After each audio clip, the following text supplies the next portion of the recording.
இலங்கை இனிமை பாடலுலகில் அழியாத தடம் பதித்ததோடு ஒடுக்கப்பட்ட மக்களின் குரலாகவும் போராட்ட மனப்பான்மை கொண்ட இளைஞர்களின் இதய துடிப்பாகவும் திகழ்ந்த மூத்த பாடகி கலாநிதி நந்தா மாலினி தனது ஒப்பற்ற வாழ்க்கை பயணத்தை நிறைவு செய்துள்ளார். மறைவின் போது அவருக்கு 82 வயது. 1943 ஆண்டு ஆகஸ்ட் மாதம் 23 அலுத்கம லெவந்துவ பகுதியில் பிறந்த நந்தா மாலினி பின்னர் கொழும்பு கொட்டாஞ்சேனை ஸ்ரீ குணானந்த மகா வித்தியாலயத்தில் கல்வி கற்றார். ஆசிரியை DN மார்கரெட் பெரேரா அவர்களின் வழிகாட்டுதலின் கீழ் இலங்கை வானொலியின் சிறுவர் மன்றத்தில் இணைந்த அவர் தனது இசை பயணத்தை தொடங்கினார். 1961 ஆண்டு வெளியான திரைப்படத்தில் இடம்பெற்ற பாடலின் மூலம் பின்னணி பாடகியாக அறிமுகமானார்.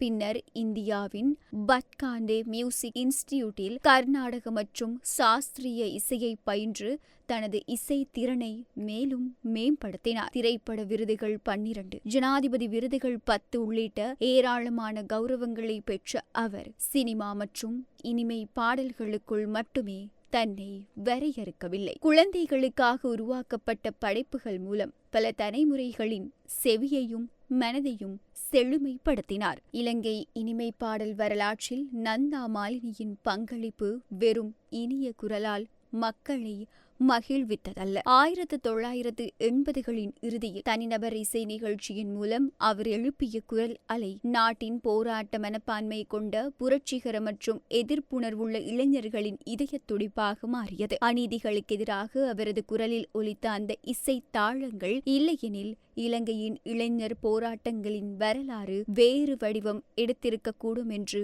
பலர் கருதுகின்றனர். சமூக மற்றும் அரசியல் அமைதியின்மையால் கொதித்துக் கொண்டிருந்த காலகட்டத்தில் இளைஞர்களின் மனங்களில் தளராத உறுதியையும் அநீதிக்கு எதிராக எழும் துணிச்சலையும் விதைத்த குரலாக நந்தா மாலினி என்றும் நினைவு கூறப்படுவார். மூத்த இசைக்கலைஞர் நந்தா மாலினியின் மறைவை அடுத்து பிரகடனப்படுத்தப்பட்டுள்ள 3 நாள் தேசிய துக்க காலத்தில் அனைத்து அரச நிறுவனங்களிலும் தேசிய கொடியை அரை கம்பத்தில் பறக்க விடுமாறு பொது நிர்வாக மாகாண சபைகள் மற்றும் உள்ளூராட்சி அமைச்சு அறிவுறுத்தியுள்ளது. இதற்கமைவாக இன்று, நாளை மற்றும் நாளை மறுதினம் ஆகிய தினங்களில் தேசிய கொடி அரை கம்பத்தில் பறக்கவிடப்படும் என அறிவிக்கப்பட்டுள்ளது. இந்த அறிவுறுத்தலானது சுற்றறிக்கையினூடாக அமைச்சுக்களின் செயலாளர்கள், மாகாண பிரதம செயலாளர்கள், மாவட்ட செயலாளர்கள், அரசாங்க அதிபர்கள், திணைக்கள தலைவர்கள் மற்றும் கூட்டுத்தாபனங்கள், நியதி சட்ட சபைகளின் தலைவர் ஆகியோருக்கு அனுப்பி வைக்கப்பட்டுள்ளது. காலமான பிரபல சிங்கள பாடகி